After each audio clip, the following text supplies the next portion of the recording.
We are witnessing greatness in San Jose after Macklin Celebrini scores a hat trick, putting them in the history books and pushing the Sharks to 7 wins in their last 10 games.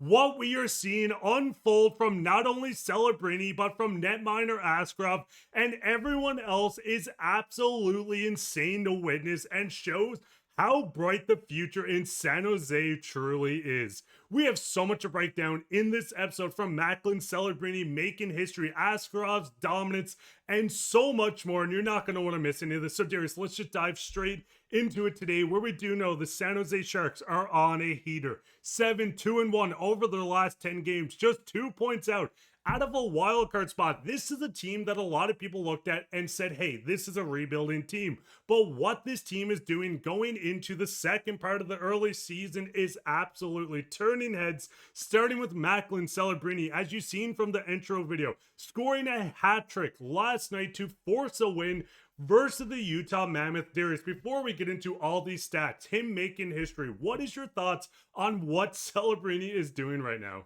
Well, it's unbelievable. He's making NHL history. And I mean, he is, when you're talking about the Olympics, which is coming up soon, he's making a name for himself. That's for sure. We'll get to that later in this video. So stay tuned for that. But he's been unbelievable. And I think that the one thing, and look at this, in his last 14 games, not even to start the year, which he was good to start the year as well.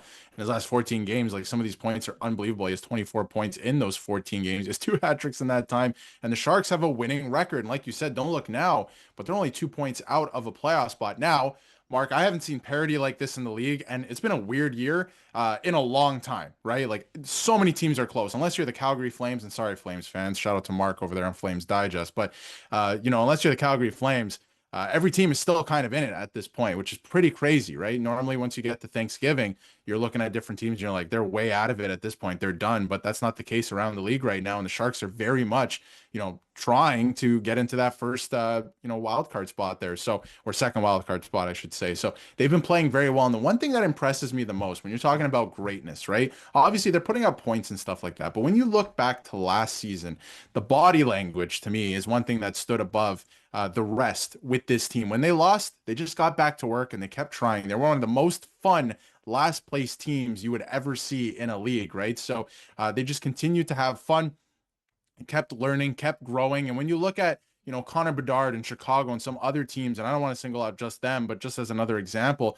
sometimes the body language wasn't that good after losses. This Sharks team, they look like they're having a lot of fun right now, and it looks like they've been having a lot of fun even last season as they continue to learn and develop. So that to me is a scary thing, because now they're a young team that's right on the fringe of making the playoffs, and they're just playing with a lot of confidence right now, and they're having a lot of fun. And I think that's the biggest thing. Like you said, this is absolutely absurd. This is video game numbers coming from Celebrini in his second year in the NHL. Still so young, 19 years old. We're seeing the dominant 63 points last year, but the big thing with Celebrini that a lot of people look over is the fact that not only is he offensively gifted, he's one of the best face-off guys we've seen in quite some time at this age, and the fact that his two-way game is molding so well early on shows how bright. This is a franchise player. This is the face of the NHL in a couple of years, and going into some insane things. He becomes the fourth teenager in NHL history with 30 points through 20 games, joining Wayne Gretzky, Sidney Crosby, and Mario Lemieux. This is an insane list to look at. Looking at all the guys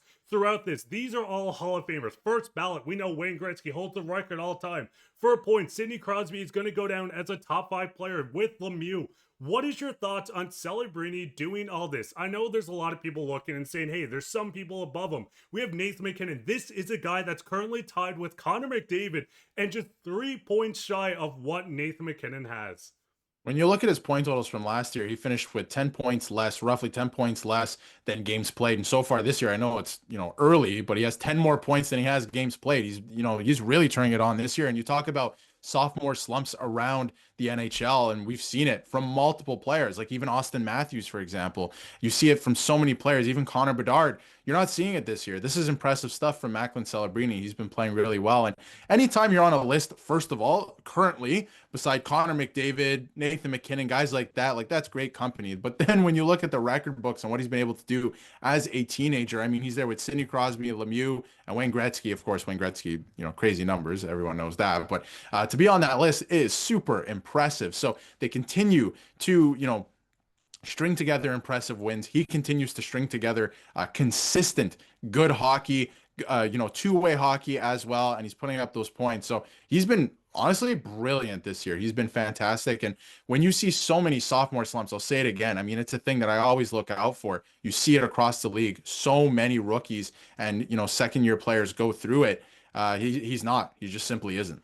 And I think that's the biggest thing. I mean, even going farther into it, you could see me flash it on the screen. He is the sixth player in NHL history with 3+ hat tricks as a teenager. This adds him to the list with the players that we see in Wayne Gretzky, Crosby, Lemieux, names everyone knows.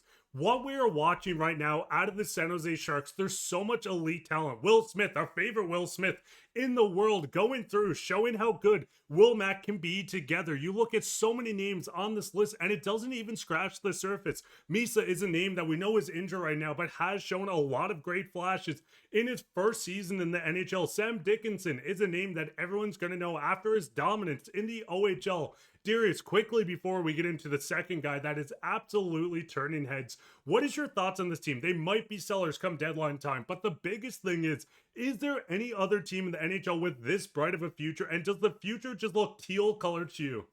Yeah, absolutely. I mean, this is going to be a top team in the league for years to come at this point. They did the rebuild properly. Shout out to Mike Greer. Like, he did a great job.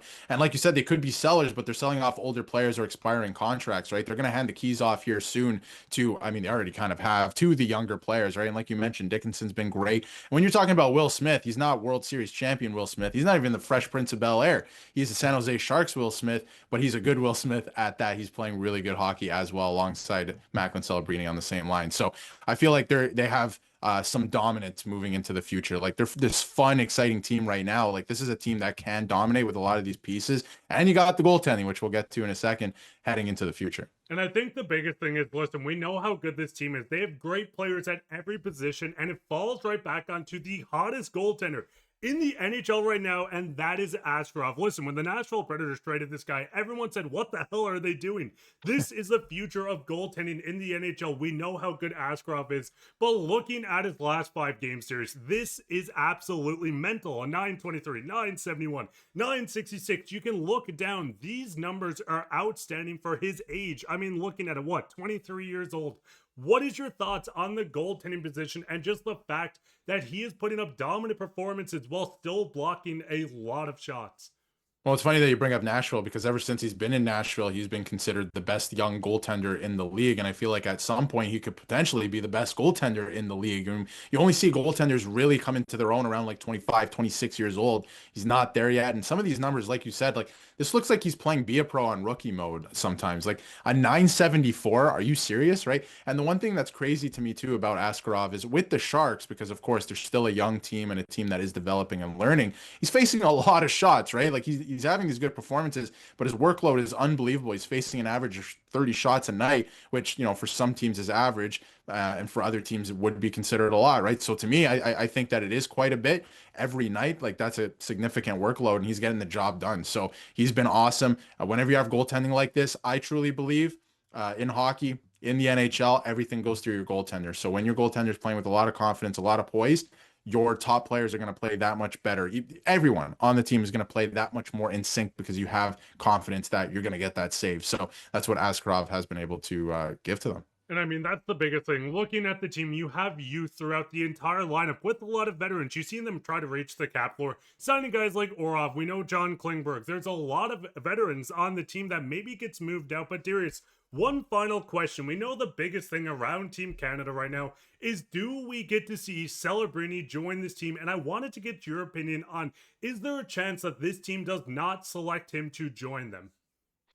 Here's the interesting thing about this, and there's a lot out there right now. Macklin Celebrini and Connor Bedard are top 5 in scoring in the NHL right now. Can both of them make the team? I think if you're Team Canada and the management there, you have to look at 2006 and go, we made a mistake. We brought too many old guys. Why didn't we bring Crosby? Why didn't we bring some of the young blood, right? So I think that they're going to rectify that mistake this year. And I think if they're selecting between the two of them, because listen, you're still going to want to go for experience. And a guy like John Tavares is also playing really well still. So I wonder if he makes the team. But to me, they're both centers players, but Celebrini has better numbers. He is a bigger player, and I think that he has that experience with Crosby and all of that as well. I think that if they're going to pick one of the two, listen, they could possibly both make it. They're playing really well, and I love Connor Bedard, respect this game, and I think he's a great player, but obviously we're talking about the Sharks in this video.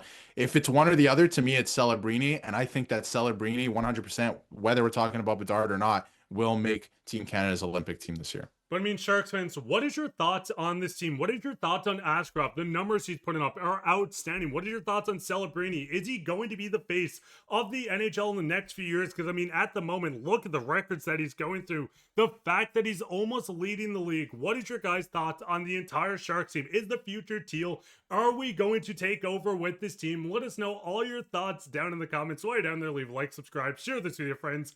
We'll be back in another episode. I've been your host, Mark, with my co-host, Darius, and take care.